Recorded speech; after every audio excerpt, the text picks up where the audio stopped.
Midi Culture. Guyane Julien ak Gérard Moussari di manager bu Cosmos ak représentant bu BP fii ci réewum Sénégal kon suba ak tey la leen doyen des juges d'instruction woolu woon ngir ay leeral ci coowul pétrole beek gaz bi di affaire Petrotim tey la fukki fan ak ñeent ci weeru novembre àdduna wërngal këpp di ci màggal xeex jàngoroy diabète fii ci réewum Sénégal nag ñu bëri jàppale ni kon li ñuy jëfandikoo ci suukar dafa daal di bëri te it ña koy daal di dunde kon ak jàngoro ju ni mel duñu topp seen i traitement na mu waree fekk na booba kon directeur bu seen agriculture di ñaawlu suuf si ni nangoo ci baykat yi di ko jaay sedd bi tàmbalee nuyoo si tax kon jaaykat ya nekk ca Liberté 6 tàmbalee yëngu ci chemise longue manche ak kon ay piliweer bay sax di yokku njëg la reportage bi tey dañuy ruur utali kon ca banlieue bu Ndakaaru waxtaane kon oto yi car rapide yi nga xam si dañ koy dugalante ak tata yi ba nu daal di tàmbalee manqué li mbokk ak leneen buñ ci noppee dañ ci boole nee ni ponk ba ci biti réew tàggat yaram soogaa dugg ci pàcc bi nu jagleele aada ak cosaan mu gën caa fës kon festival image et vie bi nga xam si démb lañ ci doon amal janloo ko taskatu xibaar yi gëstu bi tey ñuy waxtaane dessin yi ni def ci tableau yi ak kon ay artistes yoo xam si dañ cay yëngu nataal bi gan gi ak li yëgle kay xëy tey mooy buural Midi Culture ñu ñaanalante daaw dëgg yi moo nekk ci machine bi. Midi Culture.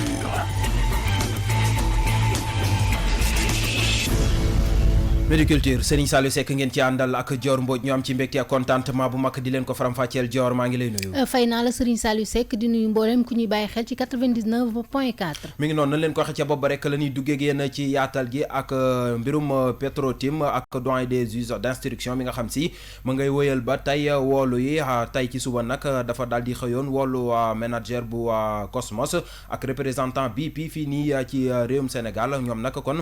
ca palais de justice bu Ndakaaru la leen daal di wool woon lépp nag ngir jëm ci coowul pétrole ak gaz bi ba fii nag daal dina ciy déglu lu ëpp fukki doomu aadama ci mbir mu ni mel ñu wax ci leneen tey di fukki fan ak ñeent ci weeru novembre atum 2019 àdduna wërngal këpp di ci màggal xeex jàngoroy diabète boobee nag mi ngi gën di law ci askan bi rawatina fii ci Sénégal moo tax ñu dajal daal sàkku ci ñi nga xam ne ñooy dund ak feebar boobule ñu bàyyi xel bu baax a baax seen traitement waaye tamit sàkku ci nguur gi mu daal di rek xoolaat bu baax a baax ñooñee dund ak jàngoro bi waaye tamit ñuy tàggat seenu ko yaram Aminata Ba mi ngi noonu loolee dinañ ci dellu si waat ci kanam tuuti laata ñuy yëkkati bi lee jotaayu xibaar ñu wax ci leneen rawatina kon wàllum mbay mi ak ki nga xam si dafa jóg di ñaawlu suuf si ni nangoo ci baykat yi moom Bamba Ndiaye lay wuyoo nekk nag directeur opération seen agriculture moom mi la nag jàpp na ni suuf si ñu ngi koy caxacee te bay daal nekk na loo xam ni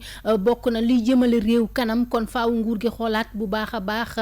mbir mu ni mel moom Bamba Ndiaye directeur bu seen agriculture ay kàddoom Papa Madiakhate Sarr la ko dénk. il faut ñu delloo leen seen àq ak seen yelleef parce que ku lay jox nga lekk loolu lu am solo la kooku mënoo koo fay bu ñu leen dimbalee jàppale leen ci li ñuy def dinañ dem ba tey jii dootuñu jéggaane lépp fii lay jógee ci suñu réew te boobaa dafay gën a yomb parce que day am répercussion ci coût yi ndax li ngay importer ak li fiy jógee mënta nekk benn donc ce sera toujours au bénéfice maanaam ci population yi suñu économie bi agriculture mën na ci lu bari xoolal ci tey jii ci Sénégal surface yi fi nekk yëpp yoo xam ne exploité wuñu ko baykat yaa ngi fi nit ñu bëgg a bay ñu ngi fi ñu ngi soxla suuf moo tax ñuy lancer appel état bi pour mu mettre à la disposition baykat yi ñu mën a bay ba pare mu jàppale leen en termes d'accompagnement ci matériel ak yooyu noonu yëpp ONG yi nag ñu ngi fi mais ONG boo ci gis dafa am ay limites suñu investissement yu ci yëpp ci bâtiment la alors que suuf si mën na def leneen lu dul tabax rek moo tax nag ñu ciy focaliser te di wane beneen gis-gis parce que dañu bëgg tey jeunes yi ñu gis ne mbay mi kat du maanaam roue de secours déedéet mën na nekk une opportunité boo xamante ne dina la dundal sa njaboot ci ay génération nag baykat yi France fu ñu mënti nekk bu ñu meree rek ñëpp dañ koy yëg te foofu la ñu war a toll ñun Sénégal mais pour ñu toll fa il faut ñu dooleel leen il faut ñu wane lu ñuy def wane seen njariñ ba ñëpp xam ko ñëpp bokk ci yam te ñëpp jàppale leen. mu nekkoon kàddu yi Bamba Ndiaye nekk directeur généralu seen agriculture ñu dellu si waat kon ci bés bi àdduna wërngal këpp di màggal tey di xeex jàngoro yi diabète fii nii ci réewum Sénégal nag bëri na ñoo xam si dañuy dunde ak jàngoro ju ni mel taxit kon ñu leen di woo ngir ñu daal di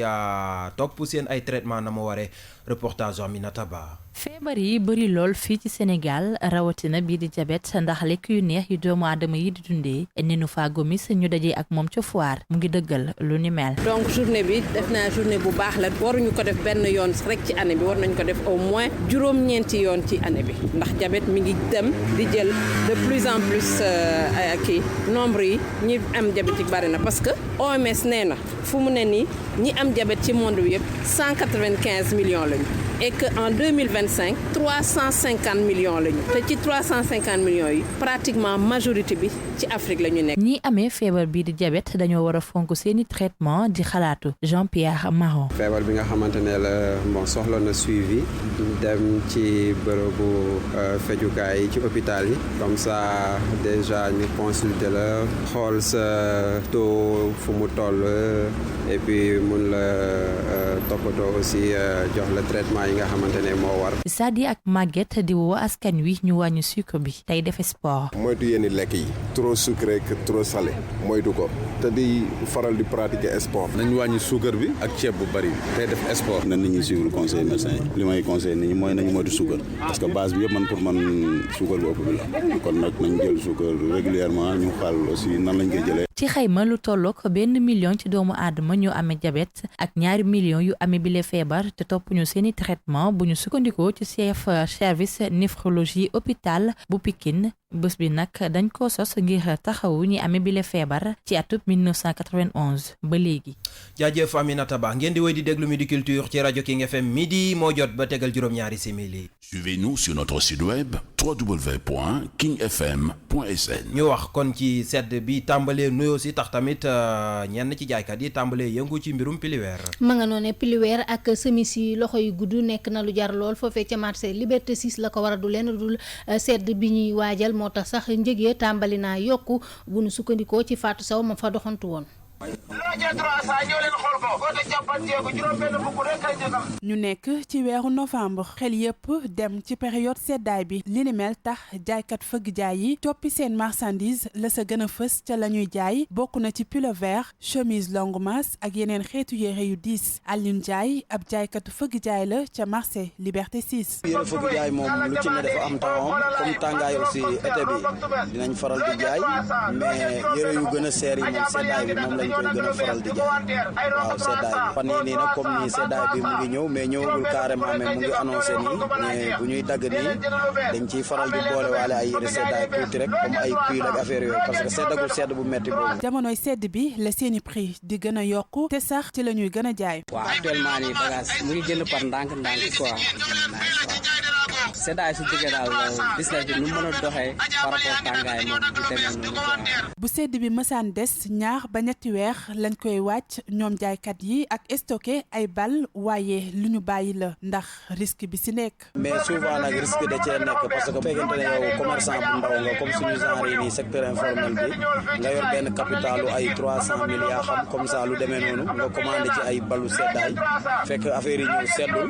léegi yow bagage yooyu doo ko mën a dagg wala sinon boo ko daggee doo ko jaay léegi sa xaalis day tëdd foofu te dootoo mën a am xaalis pour jënd beneen. seddaay bi ñuy dëgmal laaj sol ay yére yu diis looloo waxal ñenn ci askan wi di xëy ci marché luuma yi di tànn ay fëgg jaay ngir mën cee protégé wu bu baax. jaajëf Fatou Sow yegsi nañu kon ci reportage bi tey ñu jagleele ko dugalante gi ñuy def ci diggante car rapide yi ak oto tata yi. loolee tax na ba daanaka car rapide moom bareetul na mu bare woon ci ay jamono ñu ci bari nag tata yi ñoo gën a fës ci mbeddi Ndakaaru yi ñenn nag jàpp ni loolee nag dina indi jafe-jafe ndax car rapide moo gën a yombuk njëkk ñu déglu ci Awa Seen.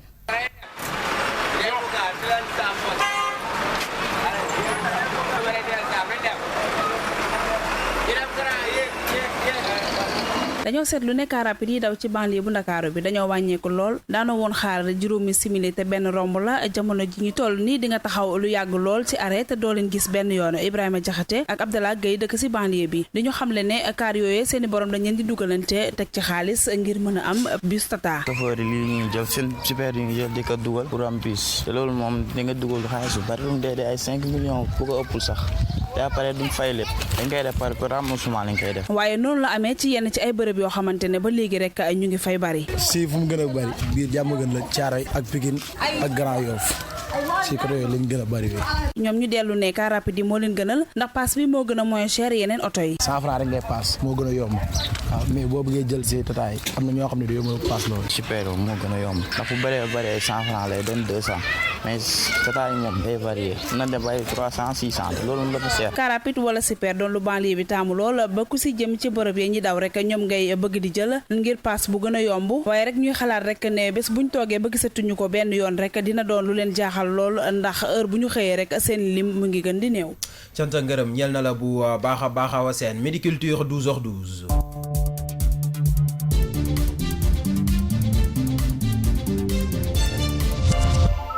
mbàkk boobee xibaaru biti réew yi lay yëgle ak ñun ci studio bi Kumba Ba maa ngi lay nuyu. maa ngi lay fay Serigne Saliou nuyu naa auditeur ak internaute yu King FM nuyu naa it Dior. maa ngi lay fay Kumba Ba xibaaru bitim réew Côte d'Ivoire lañu koy doore ñoom nag lañu bëgg mooy kuréelu mbootaayu xeet yi nanu saytu bu baax seen élection njiitum réew mi ba benn mbuxum du ca am. ci jamono ju nga xam ne benn at rek wala lu yées benn at moom moo des ngir ñu amal élection falum njiitu réew foofee ca réewum Côte d'Ivoire looloo waral ba ñoom ñu sàkku ci ONU di mbootaayu xeet yi ngir ñu ñëw nag jàppale leen ci processus électoral ba ab délégation bu Nations Unies nag daal dinañ fay teew talaata gi ñu weesu ba commission électorale indépendante ba daal di leen di dalal mission onusienne ba nag li tax ñu indi ko fa moom mooy daal lépp loo xam ni mbuxum la ni nga ko waxee Dior ak lu xeetoog loolu bañ a am ci li nga xam ne moom mooy élection yi ci jamono jooju sax fekk na commission électorale boobu askan wa rawatina opposition ba di ñu féete ci kujje gi di ko xaxar ak yu ni mel ndax ànduñu ak ni muy doxalee looloo waral yenn ci experts yu nekk ci réew ma ñoom ne tiit nañu lool ndax dañuy ragal ay tension judduwaat ci réew moomu ndax contexte politique actuel bi ñu fa gis ki nga xam ne nag moom moo fa teewal kon moom mi di directeur adjoint bu assistance électorale ci mbootaayu xeet ya nee na ñoom seen teewaay yemul rek ci saytu li di fichier électoral ba ak yu ni mel waaye tamit xool contexte politique ba fa am jamono ji ndax dañoo bëgg élection yi am ci dal. ci Centrafrique moom foofee ci pencum ndaw réew ma daanaka ak dal amu fa. déedéet amu fa benn yoon ndax session bi ñeel question yi di doxal gouvernement ba ci assemblée nationale ci climat politique boo xam ne neexul dara lañ ko amalee ñoom it benn at moo des ngir ñu amal seen élection session bu démb ba ci àllarba ji fukki fan ak ñett ci weeru novembre daal li fa gën a fës bokkoon na ci dellu seeg ki nga xam ne moom moo fa nekkoon président bu assemblée nationale ba moom Abdou Karim Mekassoua moom nag dañ ko faa jëlee woon ci weeru octobre atum 2018 ba léegi boobaak léegi teewu fa en tant que député bi ñu ko fa jëlee léegi kon waaye nag bi mu yegsee àdduwul ci biir assemblée ba waaye dafa bàyyi ba génn daal di wax ak taskatu xibaar yi ne moom daal dafay ñaawlu bu baax li nga xam ne moom mooy doxalinu nguur ga fa ndax nee na mbirum injustice corruption ak favoritisme di wàllu parparloo moom rek la fa nemmeeku. ñu dem ca Amérique ak gënu bëggoon jëlee Donald Trump te ab appam matul ca bopp réew ma lan moo sababoon mbir mu ni mel. kon États-Unis procédure de destitution de Trump maanaam fexe ba jëlee ko fa audition publique yu njëkk yi kon daal dinay tàmbalee ci congrès américain ba ci mbirum procédure boobule sax ñaari diplomate de haut rang ñoom nag ñëw nañ daal di témoigner wax ne kon dëgg la Donald Trump defoon na ay pression ci réewum Ukraine kon procédure bi bu Donald Trump bi fi mu toy ni nee nañu ci télévision ba lañ koy daal di teg kon spectacle ba joor fi mu ne tàmbali na waaye Trump daal moom porte-parole am moom moo génn daal di wax ne Trump yëgul ni sax ay audition am na ndax seetaanul benn yoon télévision ndax loolu soxalu ko kon fii tey la ñuy taxaw ci États-Unis ci xibaar yi soxal bi ci réew. jaajëf Kumba Ba ñu jàll ci tàggat yaram. Tout de suite le sport. Now sports.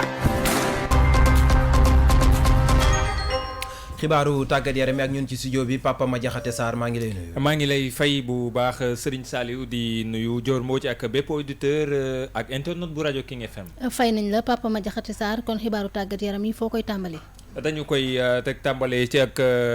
wàllum football ak éliminatoire qualification CAN 2021 Sénégal démb dafa daan Congo ñaari bal ci dara Sidi Sarr ak Habib Diallo ñoo dugal bi wu Sénégal yi ñoom doomu Thiès yi ca Stade Lat Dior bu Thiès gaynde yi nag ginnaaw jongante bi rafetlu nañu bu baax a baax ndam li nga xam ne am nañu ko muy dugg gu baax ci gile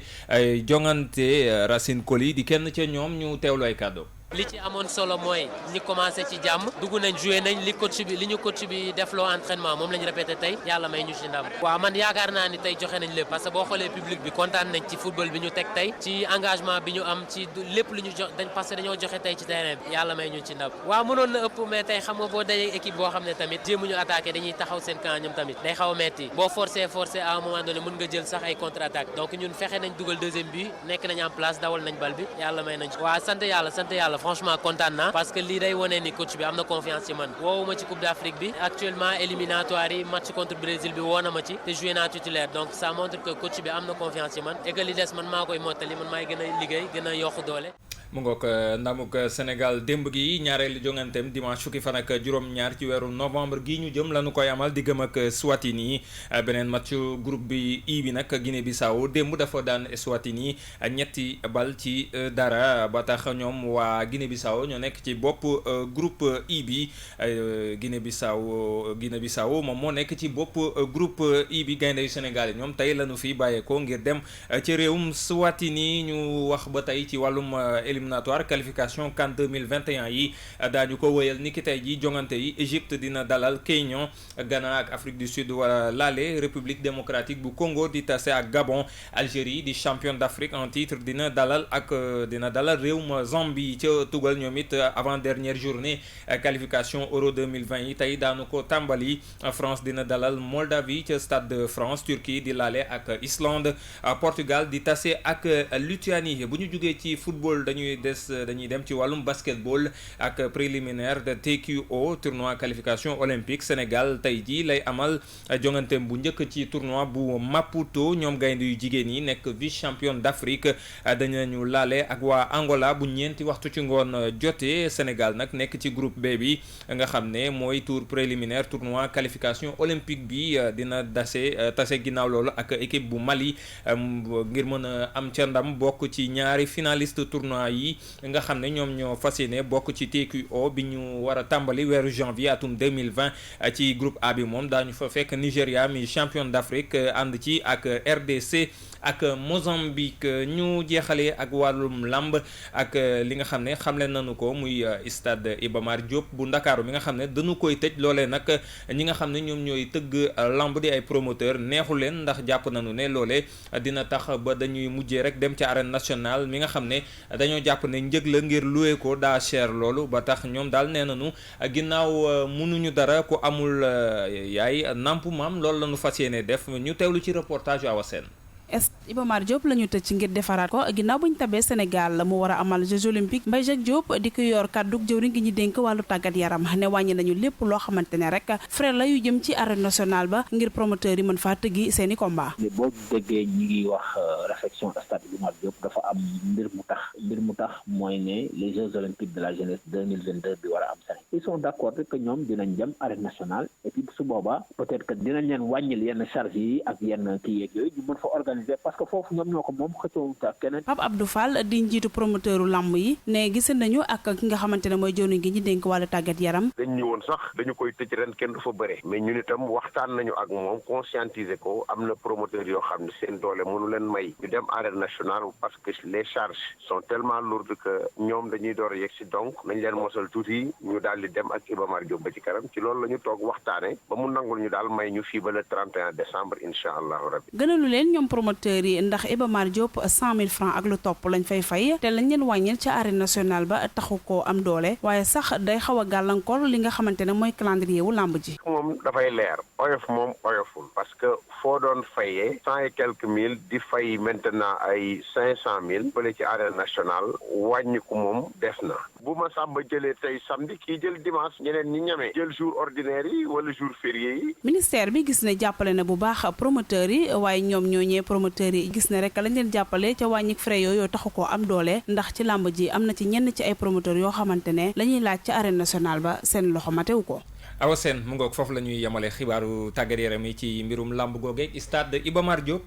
Dior Mbodj Serigne Saliou Seck kàddu gaa ngoog. jaajëf Papa Ma Jaxate Sarr ci yaatalu ko xibaaru tàggat yaram yi xibaaru caada yi bu bàkk bi daanoo tàbbal nu ci faram-fàcce gi. xibaaru caada yu wér te woo. dañ koy tàmbalee ak festival Image et Vie biñ doon amal dajook taskatu xibaar yi. ma nga noonu festival bi la ko tax a jóg rek mooy fexe ba gën a jëmmal li nga xam ne mooy cinéma fii ci Sénégal waaye ndaw yi soobu ci wàllu woowat ñu gën leen a mën a may fu ñu fësale seenu ko liggéey ñu ngi waajal nag xew-xew bu ni mel ñaar fukki fan jàpp ñaar fukki fan ak ñeent ci weer wi ñu ne amal nañu janu taskatu xibaar yi ci teewaayu may mën a ñëng festival bi ñu duppee Image et Vie doon ab occasion bu ñuy fësal cinéma africain rawatina bu Sénégal atub ren tombeek ñu nekk seen fukk ak juróom-ñeenteeli édition madame Mbaye présidente festival bi le duñu gën a leeral li waral xew-xew bi le festival Image et Vie mi ngi célébrer 19e édition donc ñi ngi organiser festival bi pour jeunes yi nga xam ne ñi ngi ci milieu cinématographique au moins ñu mën a gis seeni œuvre pour nit ñi xam ne fii cinéma jeunes yi bëgg nañ ko mais amuñu moyen pour def ko voilà ku si nekk yaa ngi jéem a def ce film avec les moyens de bord. muy xamal ba tey li waral thème bi di image et éducation ak ni compétition yi tëddee. thème bi rek image et éducation parce que ci image nga mën a éduquer xale yi da leen di former ci bind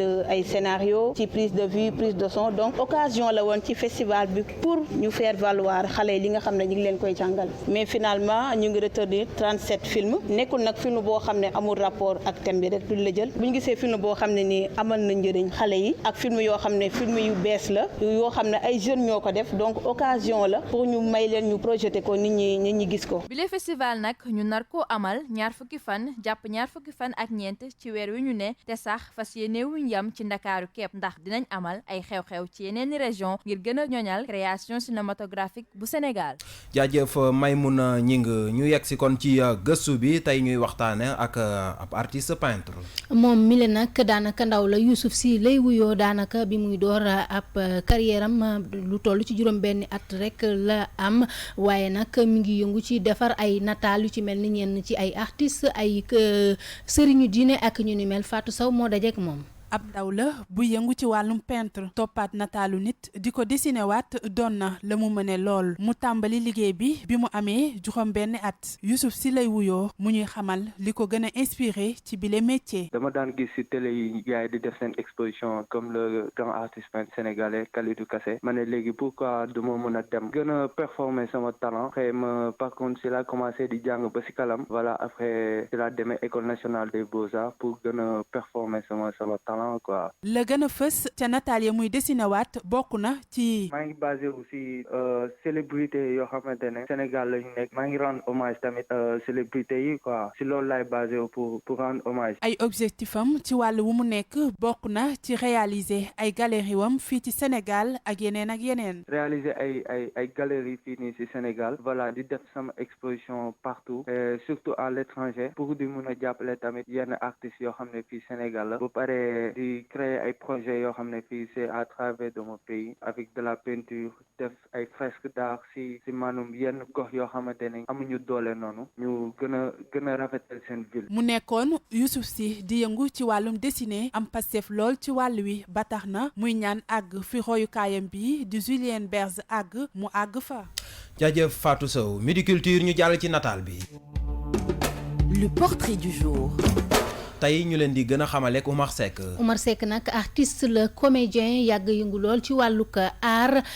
fës lool ca métier ma muy def moo tax may mën a ñu ngi di ñu gën a xamaleek moom. mu bokk ci figure emblématique bu théâtre sénégalais Cheikh Oumar Seck di turam dëkk ñu daan ko woowee itam le prince de Sorano artiste comédien bile ngi jutu le 20 janvier 1949 fi ci Ndakaaru vocation bi mu am ci comédie bi mi ngi ko dikkee ci atum 1962 at boobee sax la tàmbali suivre ay cours d'art dramatique ñu teg ci ñetti at mu génn major ci bile formation daal di intégré troupe dramatique bu Sorano 1966 tombeek ñuy célébrer année gu njëkk festival mondial des arts nègres atum 1968 Omar Seck interprété rôlam bu njëkk ci pièce de théâtre bu Cheikh Aliou Ndao duppee l'exil d'Arbouri un amour d'enfant bu Sembène Ousmane itam bokk na ci mu joué. may ku leen bëgg la ni ki tonton waaw xoolal ma de xanaa moom mënul dawal waa Omar yow kii mënoo ko jàngal xanaa doo dem jàngal ko tuuti. non gën a laay ñu waxtaan ak yow moo ñu gën a. yéen samay xarit ngeen moo tax ma bëgg leen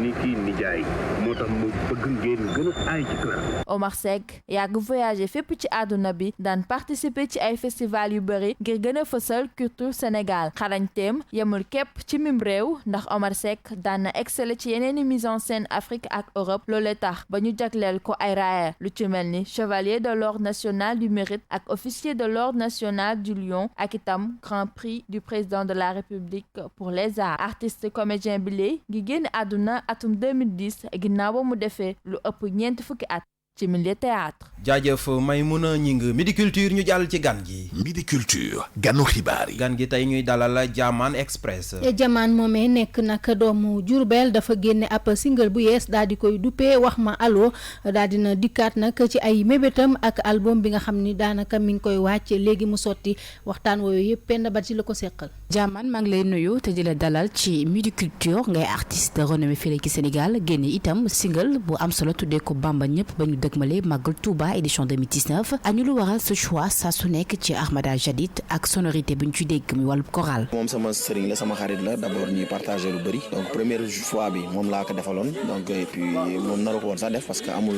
moom nekkul di way nekkul day def affaire yooyu donc daf ko nangu ci oyafam ñëw studio partagé ko ak ñun mu nekk réussite Sénégal yëpp bëgg ko donc bi ñu ko waree defaat une deuxième fois aussi ñu bëri laaj ñu ko ne ñu dañu bëgg ngeen def ko donc dañu àndaat man ak moom defaat studio def ko boobu dañu bëggoon wane Sénégal nga xamante ni mooy Sénégal parce que ku xam Sénégal xam ne jàmm moo fi xam donc mag ñi dañ fa am lu ñu liggéey bàyyi ko fi donc mu nekk lu rafet entre seen xarit tarixa bu nekk d'abord ak yeneen këru diine yi donc Serigne Touba ci jàmm la doon dox yeneen këru diine yi tamit jàmm lañ seqoon ak ñëpp donc du coup ñu bëggoon a indi dialogue islamo-chrétien bi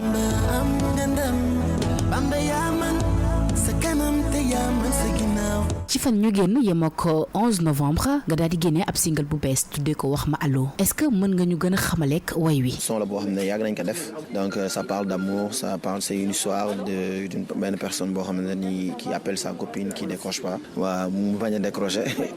donc loolu yàgg nañ ko liggéey nag son bi bon mais léegi lañ ko doog a génne donc c'est muy génn bërki démb.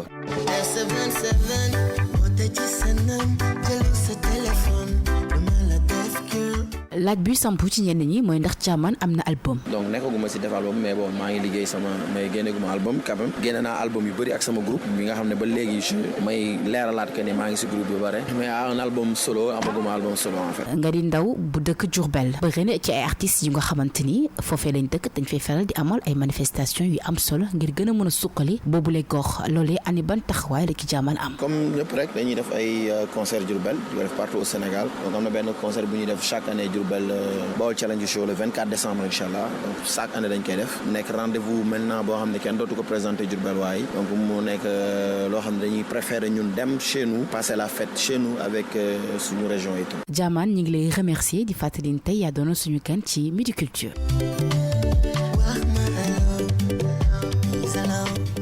jaajëfal nañ la bu baax Penda Badji Midi Culture ñu jàll ci yéenekaay yi ak Serigne Saliou Seck. réew mi dafa laaj yeneen i sunguf yu seeni borom wala wallu ba noppi ndax kat dañu ne ki xàmmee sémmiñ bu nu ëmb moom rek la mën a musal ci sémmiñ buy toj bopp ndax ka koy tojee bopp da koy ëmb ba yegg si sunu police sunu gendarmerie sunu armée ñoom la yàlla jagleele loolu enquête yéenekaay ne policiers ya nekk ca caserne Kansé Kumbaalo ñoom léegi tey dootuñu mën a wallu kenn ubbil journal bi ca caserne Kansé Kumbaalo béret rouge ya fa nekk génne nañ leen fa te nag directeur ba di Amady Lam li mu xamle moo di képp ku fa nekk te liggéeyoo ci turu GMI di groupement mobile d'intervention di nga leen abal te yéenekaay bi nee na li ci gën a doy waar moo di takk der yenu fa génne 75 000 francs di fukki ju nekk juróom rekk lañ leen ndàmpe te nag am na ci ñoo xam ne def nañ fa ñaar fukk jàpp fanweeri at lu ëpp ñaari at la liggéey ba nekk ca rond-point Yoff nara def ubbil la tribune journal des médias bi ne liggéey ba nuy def ca Yoff tax na ba guddi gu bët setagul la ñuy jaare ca rond-point ba di dund laataa ñuy romb peggi aéroport international Léopold Sédar Senghor stade international Lat Dior ba nekk ca benn dëkk ñaari gaar di Thiès daanaka yéenekaay yi nu xëyandool ñoom ñëpp xëy di wax ca match ba fa amoon niki démb muy record stade l'observateur L'As Les Échos ba ci Vox Populi ubbil record yéenekaay journal Futur Média bi ne démb ca stade Lat Dior ba nekk ca Thiès fa la Sénégal doon football ak Congo gaynde yu Sénégal ñoo ca am ndam ñaari bal ci dara Sidi Sarr moo njëkk a dugal laata Habib Diallo di doggali stade yéenekaay ne muy Sidi Sarr di Habib Diallo ñoom ñaar ñëpp foofee ca benn dëkk ñaari gaar di Thiès lanu fekk baax tax journal bi jàppale ne dammel du Kayor Vox Populi ne Sénégal dóor na Congo ñaari bal ci dara Guinée Bissau dóor na Eswatini ñetti bal ci dara tax Guinée Bissau jamono ji moo jiitu ci groupe bi Sénégal bokk Le Quotidien ne qualification Coupe d'Afrique des Nations bi nara am ca Cameroun atum 2021 ni ci gaynde yu équipe nationale bu Sénégal yi duggee baax na laas ne ndam lu neex sax lan ca amee te nag lépp moo ngi jugee ci biit yi Sidi Sarr ak Habib Diallo dugal Les Échos ne moo tax ci ñoom ñaar ñooñee dëkk ca Kajoor démb dammel lan fa woon beneen football kat boo xam ne ràññee ko woon na te wone boppam démb ca jongante ba moo moo di Sadio Mané ubbi Les Échos journal bi ne gu nekk Bambale gi di Sadio Mané jamono ji xam na ni mooy buur ci biir équipe nationale bu Sénégal lépp li sénégalais yi doon séentu ci moom Sadio Mané wane na ko démb ca stade Lat Dior ba nekk ca Thiès ba noppeet moom Sadio Mané wane na démb ni mooy leaderu équipe bi l'observateur ne Sadio Mané phénoménal le quotidien ne ñaancoo ca kaw Les Échos ne ñu suufe démb ci jongante bi doon dox ci diggante Sénégal ak Congo kay moo di Cheikhou Kouyaté mais Aliou Cissé jëlee capitaine bi ci moom ba jox ko Kalidou Koulibaly ak Ismaïla Sarr mi nu gaañ ba mu génn l'observateur ne Ismaïla Sarr kay boo moytuwul du bokk ci match bi nar a dox ci diggante Sénégal ak Eswatini bi nar a am dimanche bi nu jëm record ne amul boo moytuwul Sénégal ak Eswatini Ismaïla Sarr du ca bokk ndax forfait na ñi nu war a forfait génne leen réew mi ñoo di sëriñu tariyaax yi ndax nag bu weesoo ñàkk xam dara gi nu def dañ caa boole ka caay-caay ubbil l'observateur journal bi 15 angle corniche bi ne sëriñu tariyaax yaa ngi tas dëkk bi ndax nag ay jigéen ñoo xëy di leen nettali ci biir yéenekaay bi am na ci ndaw soo xam ne li mu wax sama naataango yi moo di ab maaman moo ko sëriñtu ba def ko ñeenteel amit keneen ku nettali ni maaman bi da koo sëriñtu ba yakkataan ko ñaari yoon meneen mbirum caay-caay mu am ci biir réew mi l'observateur xëy na bindu ko ci aw xëtam ca Tambacounda Sédhiou Kolda jàpp Kédougou ab enquête moo fa fesal ni xale yu jigéen ya fa nekk téeméer boo jël fanweeri ak benn bala noo am fukki at ak juróom-ñett dina nu ñam góor. jaajëfal nañ ko bu baax Serigne Saliou Seck ci li ci yéenekaay yi kon Midi Culture Serigne Saliou. kon ci machine bi production Kaderlo digital Yacine Pouy réalisation Dissa Prera léegi kon laari mooy ñëw wóyal King Feeling lu mooy looloo te maa ngi jaajëfal képp ku jàpp ci Midi Culture ba mu yemb mbokk yi yàlla na jàmm yàgg. Midi Culture.